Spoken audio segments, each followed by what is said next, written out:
Donc, construction européenne, la suite. Là, on va voir les aspects plus économiques. La France et l'Union européenne dans la mondialisation. Alors, les aspects de la puissance de l'Union européenne, grand 1, ça deviendra un grand 3. Grand 1, un espace majeur de production, la première industrie du monde. L'industrie européenne, deuxième du monde après celle des États-Unis, représente 23% de la production mondiale. Les industries issues de la première et deuxième révolution industrielle, textile, sidérurgie, chimie, automobile, sont aujourd'hui sur le déclin en termes de production et d'emploi induits. La concurrence des productions étrangères, notamment le textile asiatique, à bas prix, ont détruit les productions européennes. Pour les productions plus complexes, notamment l'automobile, les pays de l'Ouest européen, dont sont originaires les grandes firmes, Renault, Volkswagen, Fiat, Seat, n'accueillent plus que des chaînes de montage, les sous-traitants de pièces très techniques. Ces multinationales, donneurs d'ordre, externalisent leur production de pièces détachées et font jouer la concurrence entre petites et moyennes entreprises, qui peuvent se situer sur leur territoire d'origine, bien sûr, mais à des distances beaucoup plus grandes grâce à l'amélioration des transports. Les progrès de formation de main-d'œuvre et des infrastructures de transport permettent à des entreprises du Maghreb, de Turquie ou de l'Est de l'Europe de remporter des marchés importants de sous-traitance pour ces grands groupes. En rachetant et restructurant d'anciens groupes industriels issus des pays de l'ancien bloc communiste, les multinationales européennes proposent même des voitures low cost. Le succès de la Logan en France, by Renault, effectivement, alors que c'était une firme d'origine roumaine, montre une redistribution des cartes productives sur l'ensemble du continent.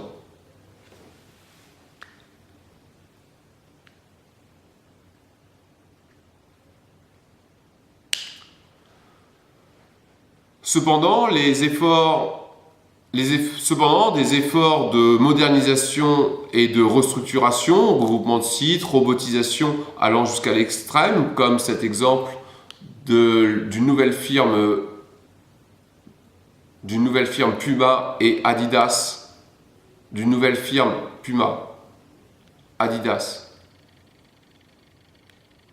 en Allemagne, qui est aujourd'hui totalement mécanisée, qui est aujourd'hui totalement robotisé et qui fonctionne sans aucun ouvrier, a permis le rapatriement de chaînes de production qui avaient été relocalisées en Asie.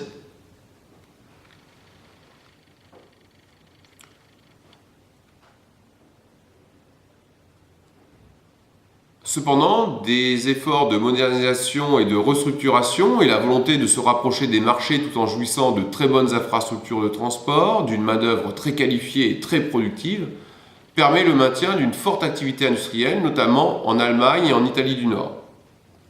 Le déclin industriel s'affirme plus nettement en Angleterre ou en France. Les pays européens se tournent de plus en plus vers la haute technologie appliquée à des objets traditionnels, comme le textile pour grand brûlé, anti-allergénique,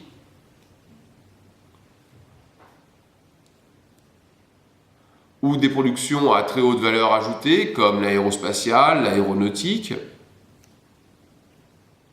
l'informatique et les communications, les machines-outils, les trains à grande vitesse.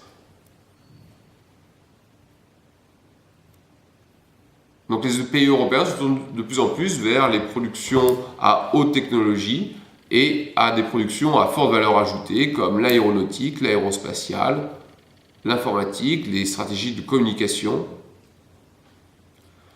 Malgré le poids scientifique de l'Union européenne, 45% des brevets mondiaux déposés, le budget européen consacré à la recherche et développement, 1,9% du PNB, est inférieur à celui des États-Unis, 2,8%, et à celle du Japon, 3,4%.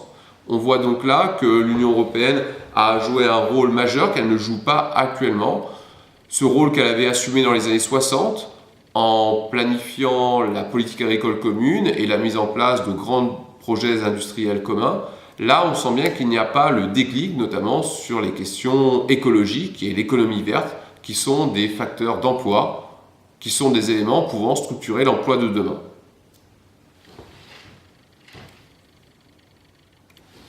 La France, l'Italie ou l'Angleterre peuvent aussi se tourner vers des marchés de niche très particuliers en s'appuyant sur leur image très positive. Je pense bien sûr aux industries du luxe, du parfum, de la haute couture, du vin et du fromage pour la France.